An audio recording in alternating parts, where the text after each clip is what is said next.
igual el martes todavía no, lo esperaremos que pase el verano para poder poner los cultos del martes de estudio bíblico, pero sí tendremos el culto de oración los jueves a las 8.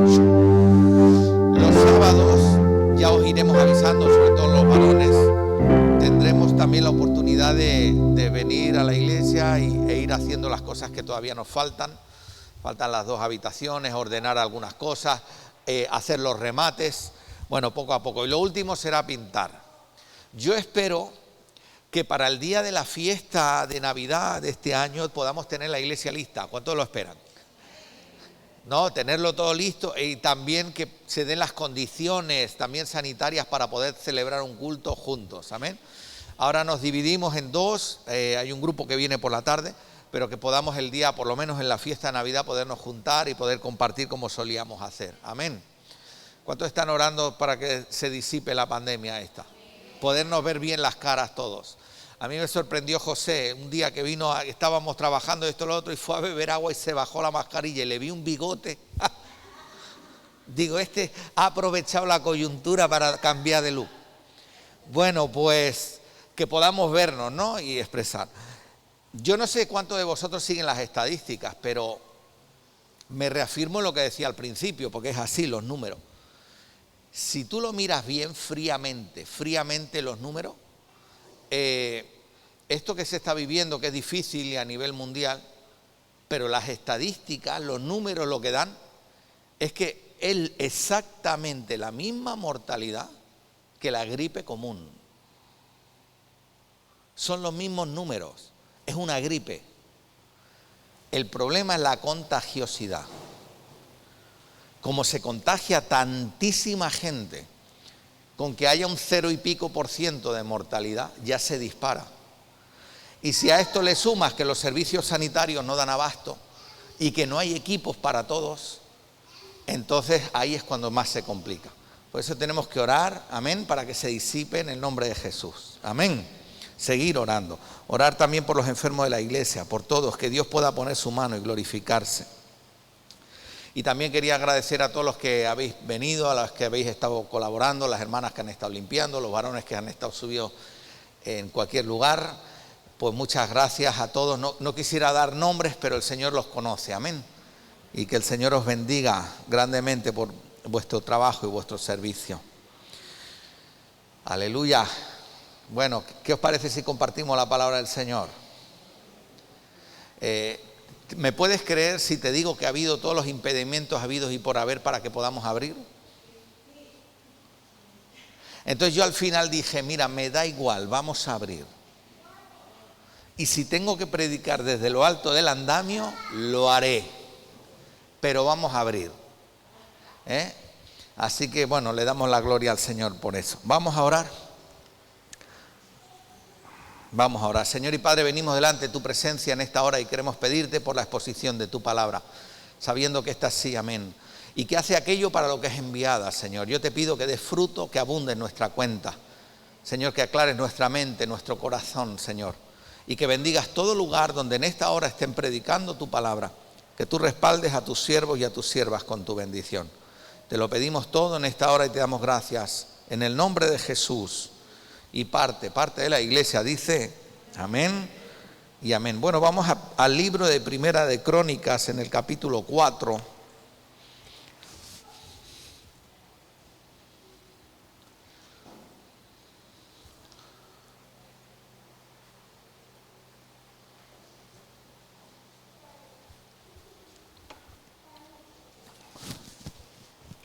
Primera de Crónicas, capítulo 4.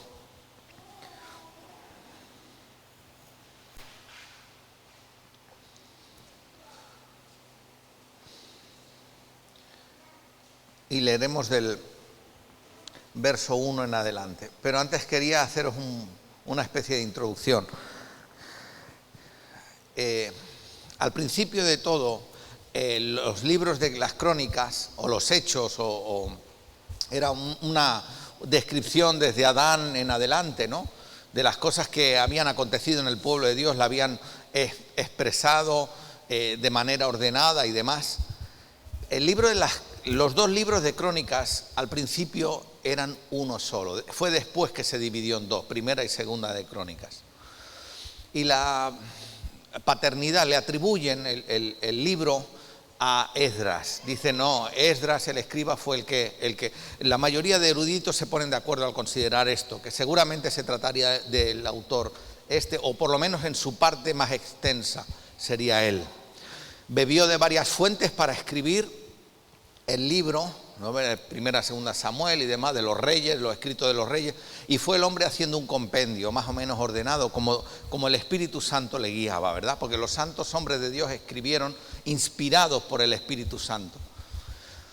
Y en esta parte, el capítulo 4, empieza aquella parte tediosa que todos leemos en el Antiguo Testamento, cuando empieza a hablarnos de las genealogías. ¿Cuántos se saben muchos versículos o algunos versículos de memoria de la Escritura? Y puedes citarlo, pero las genealogías, ¿quién se las sabe? ¿Verdad? Normalmente cuando pasamos a las genealogías, ¿cuántos se los saltan? A ver, que levante la mano que los vea yo. O sea, lo demás no lo saltáis, os lo sabéis, ¿no? Entonces, a algunos les gusta leer las genealogías, sobre todo a las hermanas cuando están embarazadas. Dice, a ver si saco un nombre de aquí. Pero cuando empiezan a leer 3, 4 nombres, los nombres que ponían entonces, dice, ay, no, mejor no. Entonces, hasta ahí es donde leen, ¿vale? Entonces, habla de las genealogías. ¿Por qué? Porque es importante. ¿Por qué pensáis que en la Biblia aparece la genealogía? Ahora te pregunto algo. ¿La genealogía de Jesús aparece en la Biblia? ¿De dónde? ¿Cuáles son sus orígenes? ¿Aparece? De José, aparece el padre de Jesús, aparece. ¿Y de María, aparece? ¿Sabes que no era común que apareciera la genealogía de una mujer, mas sin embargo aparece el de María? Y entonces se sabía que Jesús era de la tribu de Judá. Y entonces va engarzando una generación con otra y salen todos los nombres. Escúchame, qué importante es saber de dónde venimos. ¿Por qué piensas que es importante? En muchos casos cuando tú lees la Biblia y lees hechos en alguna persona, cuando tú te remontas las generaciones atrás, muchas veces le encuentras la causa, le encuentras el origen. Esto viene por aquello. Y acuérdate que la Biblia dice, y la Biblia nos enseña, que dice que Dios visita la maldad de los padres sobre los hijos, hasta la 3ª y la 4ª generación, dice, de los que le aborrecen. ¿Qué significa eso? Que muchas cosas nos vienen a nosotros, hay una herencia espiritual, como que baja con toda su fuerza. Escuchadme bien lo que os voy a decir.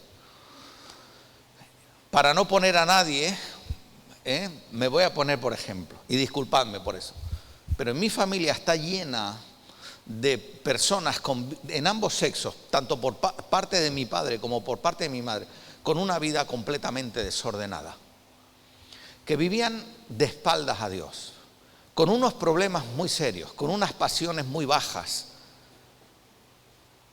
Y de repente aparece mi padre, aparece mi madre, con un trasfondo muy difícil, y se juntan ambos, y venimos nosotros. Entonces, es curioso, pero mi padre tiene una conducta. Él tiene un carácter y tiene una conducta. Mi abuelo tenía el mismo carácter y la misma conducta.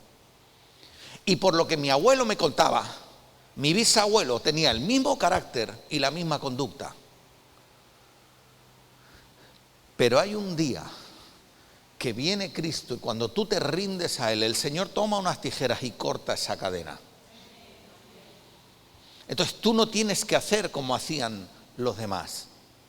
Es como que Dios rompe con eso. Rompe con tu pasado, con todo tu pasado, y lo hace nuevo. El que está en Cristo, nueva criatura es. Y por eso aparecen las genealogías. Y por eso es importante también saberlas, estudiarlas. Porque a medida que tú vas profundizando te vas dando cuenta, esto viene por aquí, este era nieto de fulano. Fíjate. Y de todo eso tú puedes extraer una enseñanza y aplicarla a tu vida.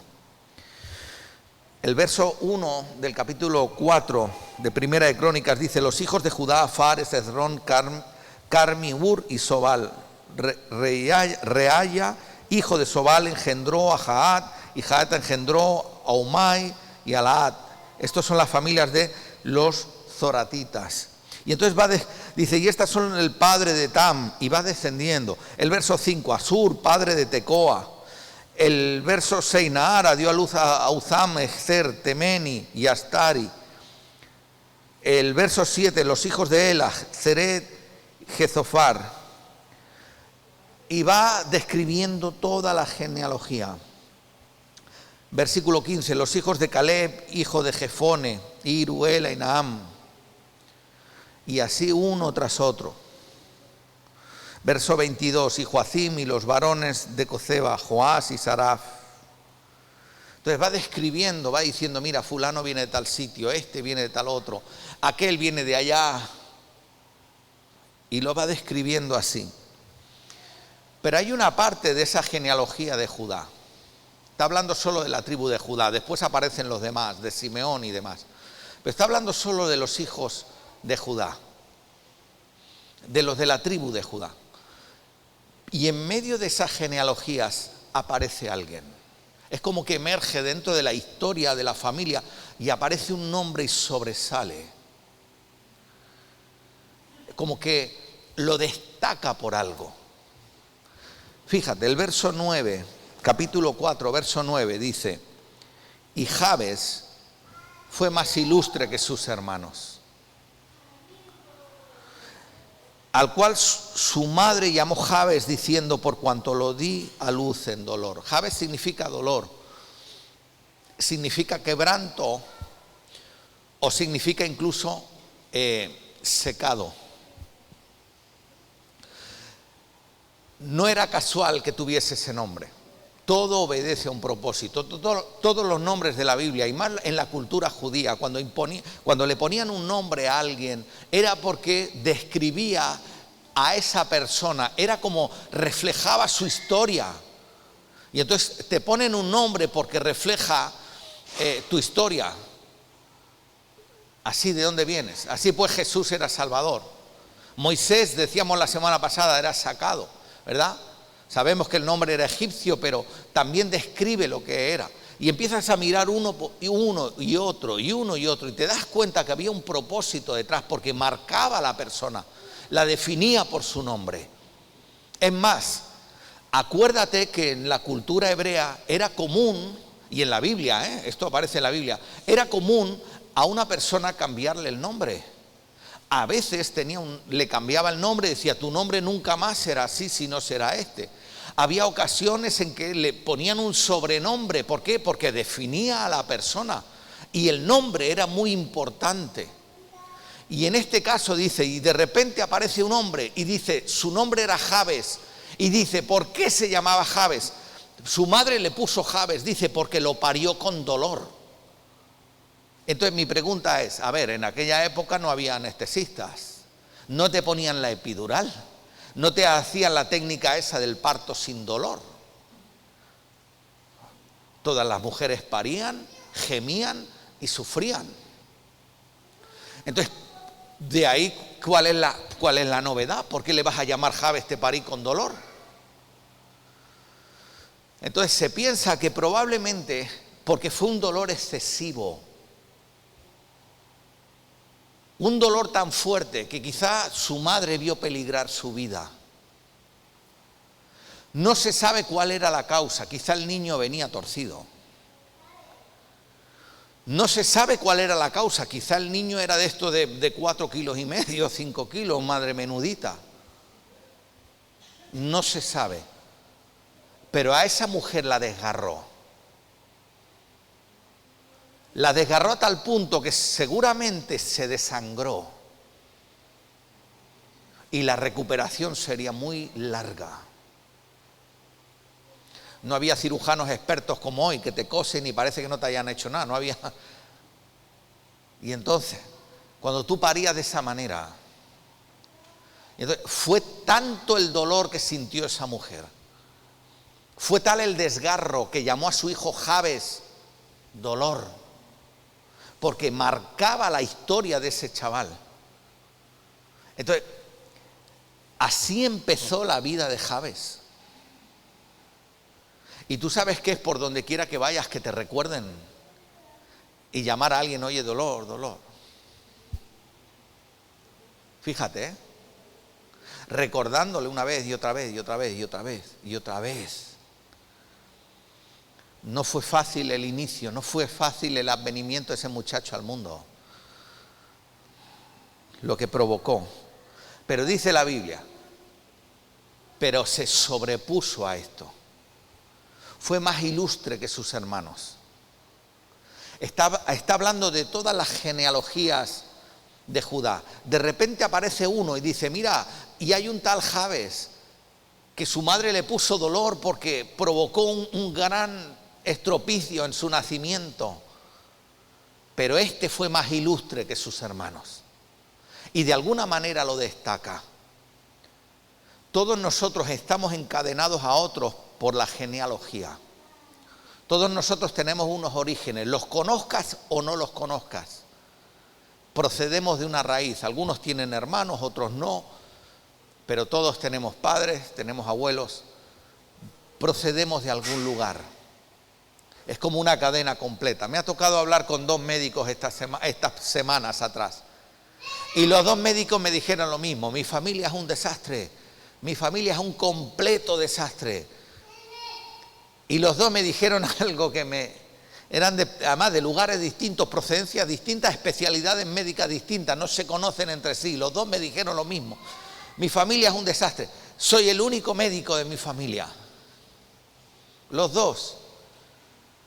Hombre, llegó un momento que dice, bueno, que dentro de esa genealogía es como que emerge alguien diferente. Y mi pregunta es, iglesia, mi pregunta a ti esta mañana es, ¿y si Dios contigo quiere hacer algo especial que marque la diferencia? Dice, este fue más ilustre, fue diferente. Es como que Dios cortó esa cadena y dice, voy a hacer algo distinto con este. Algo diferente, vamos a romper lo que se viene o lo que se esperaba o lo que se decía y vamos a hacer algo nuevo. Y dice, fíjate lo que hizo Jabes, verso 10. E invocó Jabes al Dios de Israel. Dice, no invocó a cualquiera, ¿eh? Hay gente que hace invocaciones, ¿cuánto lo sabes? ¿Tú sabes que hay gente que invoca la suerte? ¿Me oye? Invoca la suerte. Algún otro invoca hasta el enemigo, al diablo, sin saberlo o sabiéndolo. Invocan a tantas cosas. Dice, pero Jabes invocó al Dios de Israel. La mayoría de judíos les encanta la versión esta que utilizamos, Reina Valera del 60, porque en muchas de las traducciones que tenemos nunca utiliza la palabra, o muy pocas veces aparece la palabra Israel. Siempre aparece el pueblo de Dios, o aparece su pueblo, o aparece cosas así, pero para omitir la palabra Israel. Pero el original dice claro, Israel, el Dios de Israel.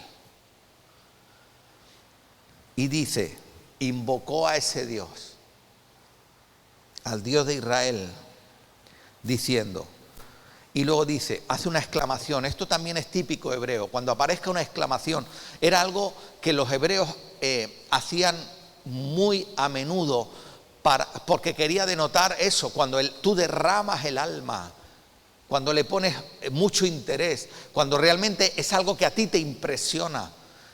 Y dice, oh, si me bendijeras. ¿Cuántos anhelan la bendición de Dios? Escúchame. La bendición de Dios se obtiene ocupando la posición espiritual correcta, en el lugar correcto, haciendo las cosas correctas, buscando al Dios de la manera correcta, invocando su nombre y haciéndolo bien. La bendición de Dios es algo que se pelea, que tú tienes que lucharlo, y si no, que se lo pregunten a Jacob. Es algo que tú tienes que pelearlo. Escúchame, y a veces lo tienes que pelear y lo tienes que desear ardientemente y aún de noche. La bendición de Dios, cuando se busca, implica sacrificio, renuncia, implica morirse al yo. Evidentemente hay veces que hay cosas que a uno la carne le tira para otro lado, pero uno tiene que esforzarse. La bendición de Dios hay que pelearla. Y dice, oh, si me bendijera. Mira, la exclamación que hace, si pudiéramos leerla en el original, era algo que él deseaba ardientemente. deseaba profundamente la bendición de Dios y estar en el lugar correcto. ¿Me escucháis? Te digo más, a veces buscar la bendición de Dios no es el lugar más cómodo. Todo lo contrario. La bendición de Dios es algo que tú tienes que buscar, anhelar. Tienes que pelearla cada día. Tienes que hacer morir las obras de la carne. Tienes que vencer muchas circunstancias y pelearla. Jesús sabía esto. Jesús sabía lo que implicaba. Va a sus discípulos y dice: no habéis podido velar conmigo ni una sola hora. No habéis podido estar conmigo, no habéis podido estar conmigo en este momento crucial. No habéis podido hacerlo. Dice que los discípulos rendidos, cansados de sueño profundo. Oiga, y Jesús les dice: oye, es que no habéis podido. La bendición de Dios la tienes que anhelar, la tienes que pelear, cueste lo que cueste, la tienes que buscar. No es algo que dice, bueno, que crece así como generación espontánea. Dios anhela a aquellos que le buscan. Dios honra a los que le buscan. Dios es galardonador, ¿no? Dice la Biblia, de los que le buscan. Y dice: oh, si me dieras bendición. Y luego dice: y ensancharas mi territorio. Fíjate la oración, porque dice, Jabes oró. Dice: oh, si me dieras tu bendición. Dice: y ensancharas mi territorio. ¿Sabes lo que estaba pidiendo Jabes con esa oración? Escúchame bien. ¿Qué estaba diciendo? Y ensancharas mi territorio. Si me haces un nombre, si me haces grande, escúchame, si me traes provisión. Mira, no somos de la superfe, ni somos materialistas. La bendición de Dios se expresa de muchas maneras. Hay gente que anda confundida y confundiendo, diciendo que la bendición de Dios es por lo que tú tienes. Si tú tienes mucho dinero es que tienes la bendición de Dios. Viven anclados en el pasado y en cosas que Dios no dijo. El mismo Jesús dice: mira, las zorras del campo tienen guaridas y las aves tienen nidos, pero yo no tengo dónde recostar mi cabeza. Si hubiese sido así, hubiese sido realmente opulento y muy rico, mas Jesús no era así. Entonces algunos andan confundidos diciendo esto. Mira, han llegado a decir de mi persona que yo estaba en pecado porque en aquella época solo tenía un coche. Oiga, como si la bendición de Dios dependiera de lo que uno tiene. Por favor, no es eso. Pero lo que sí es importante, escúchame, es estar enfocado.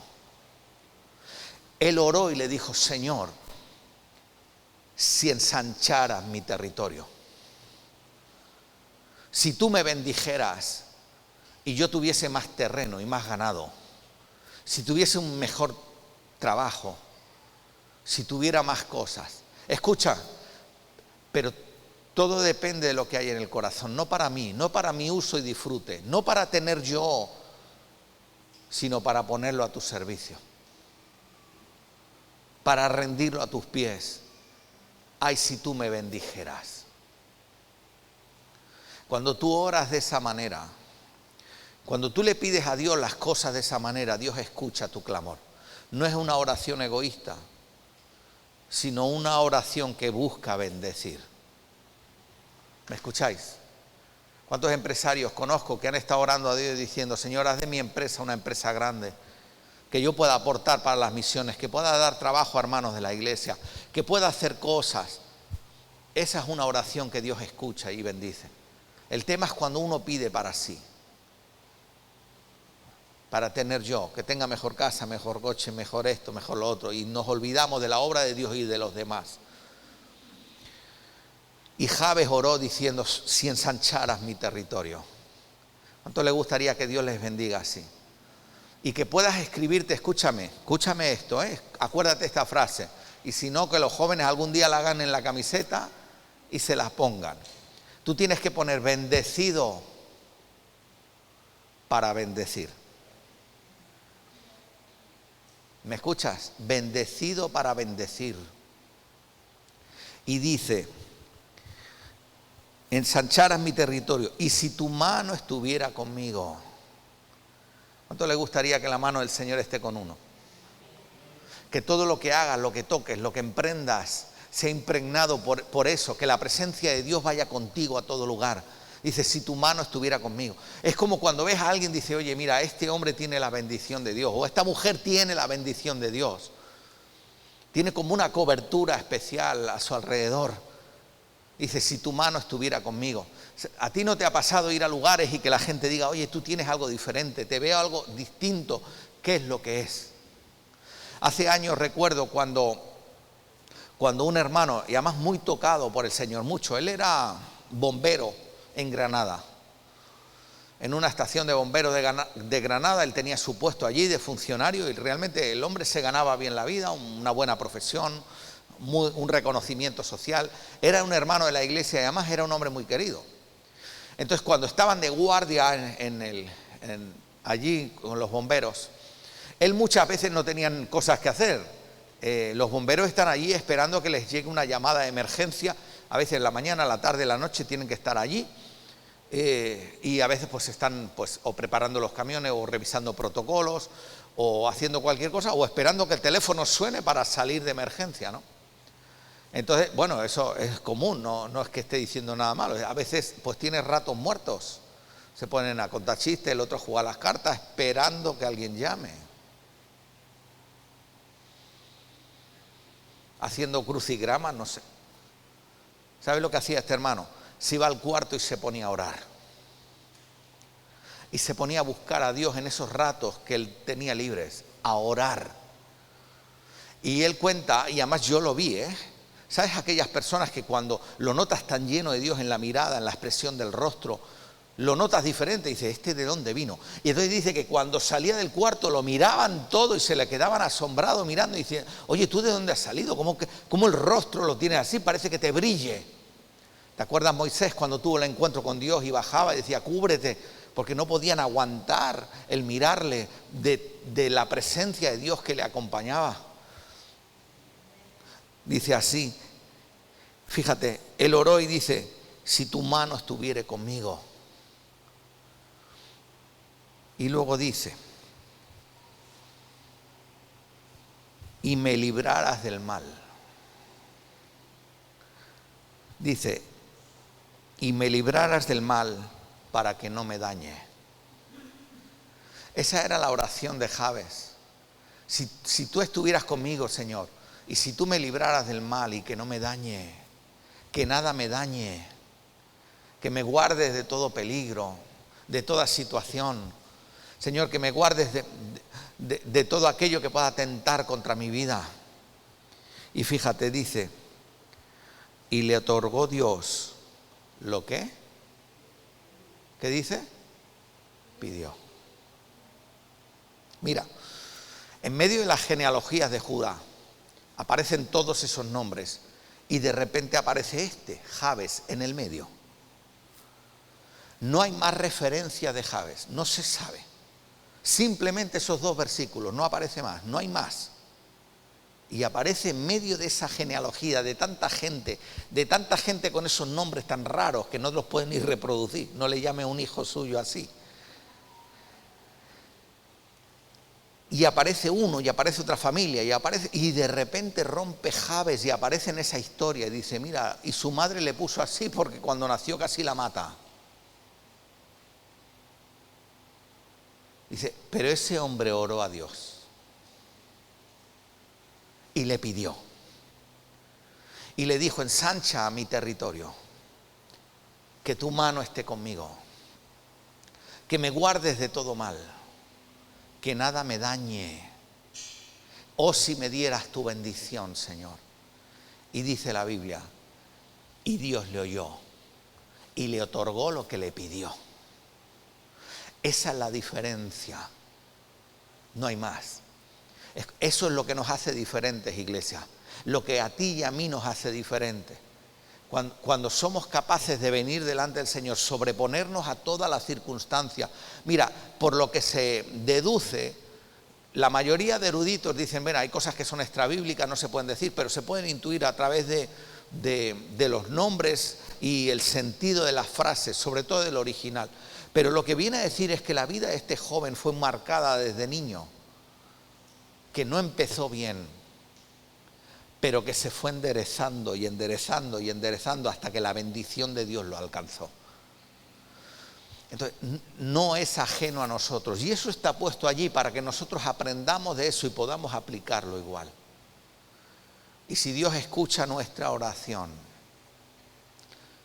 ¿cuántos creen que Dios escucha las oraciones? Mira, cuando yo era joven y mis padres se separaron, vivíamos aquí en Malgrat y lo pasábamos realmente mal, muy mal, muy mal, muy mal. Entonces yo, entre comillas, puedo decir que creía en Dios, pero yo no le conocía. Entonces cuando tenía esos arranques de ira, cuando la cosa no me salía y me enfurecía, cuando las cosas me iban mal, yo recuerdo que miraba al cielo y despotricaba contra el Señor. Y miraba al cielo a veces encendido. Yo solo puedo decir una cosa. Yo sé que muchas veces lo que yo hacía no estaba bien. Dios conoce mi corazón y pesa los espíritus. Pero sí te puedo decir algo. Y estoy convencido de esto, más de 40 años después. Y es que Dios escuchó mi oración. ¿Me escuchaste? Quizás respondió en una manera que yo ni pedía, porque a veces pedimos sin saber ni entender, ni comprender el alcance, pero Dios me escuchó. De la misma manera que te escucha a ti cuando oras a Él. Pídele a Dios por tu linaje, pídele a Dios por tu casa. El único que puede cambiar las circunstancias es Él. No dependes de lo que te diga mañana el director de donde trabajas. No dependes de lo que te diga el compañero ni lo que te diga no sé quién. Dependes de lo que Dios escucha sobre lo que tú le planteas y le pides. Y dice que Jabes, dice, y el Señor le otorgó lo que pidió. Escúchame, es tiempo de pedir.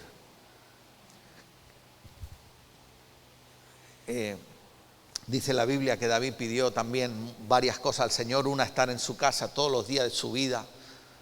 El Señor se lo concedió. Pero no solo eso, hay un salmo que dice, y le pedí larga vida.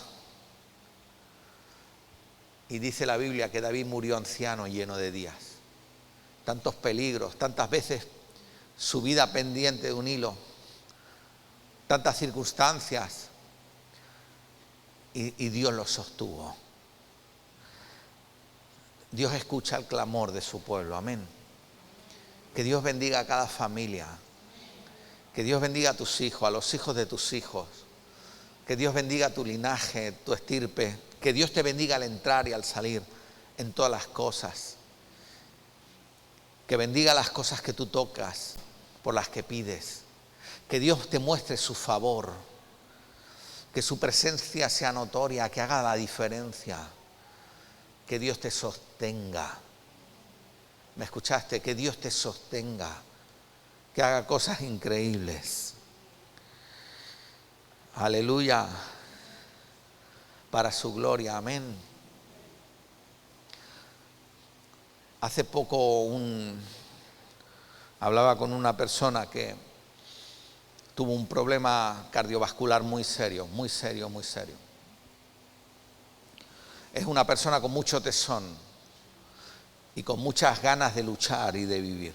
Él no se rindió. El diagnóstico era demoledor.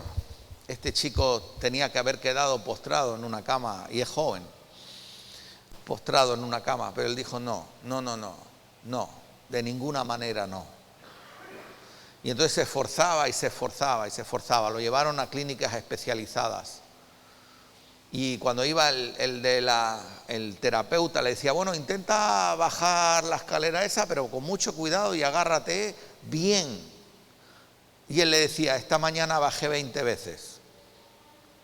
¿Cómo? Dice, sí, bajé 20 veces. Antes de que le dijeran, él ya se ponía. Cuando fue a todos los especialistas que lo tenían que valorar y llegó allí, se quedaron todos sorprendidos y le dijeron, pensábamos que ibas a venir acompañado y en silla de ruedas. Dijo, no, yo entré con mi pie. es como tener una confianza más arriba. ¿Me escucháis? Y esa confianza es lo que nos determina, y eso le agrada a Dios. Porque sin fe es imposible agradarle. Y si Dios nos sostiene así, muestra sus maravillas de esa manera. Oramos, aleluya, gloria al Rey, ¿no? Vamos a orar como Jabes. Vas a orar así como Jabes, de la misma manera, con la misma fe. Escúchame, sobreponiéndote a las circunstancias. Las de Jabes no eran fáciles, seguramente las tuyas tampoco, pero orando de esa manera. Aleluya. Señor y Padre, venimos delante de tu presencia y te damos gracias por tu palabra, que sabemos que sí, amén. Señor, te pido que bendigas a cada uno de mis hermanos y conforme a su necesidad tú ministres, Señor. El que necesita sanidad, tú se la concedas. El que necesita provisión, tú se lo concedas, Señor. Padre, que tú impartas de tu bendición sobre cada uno. Que tú traigas un aire fresco, un renuevo. Señor, que hagas nuevas todas las cosas. Y Padre, aún en las cuestiones que no entendemos, que tú vayas delante, Señor. Padre, abriendo toda puerta, allanando todo camino, Señor, delante de nuestros ojos, Señor, y trayendo toda provisión.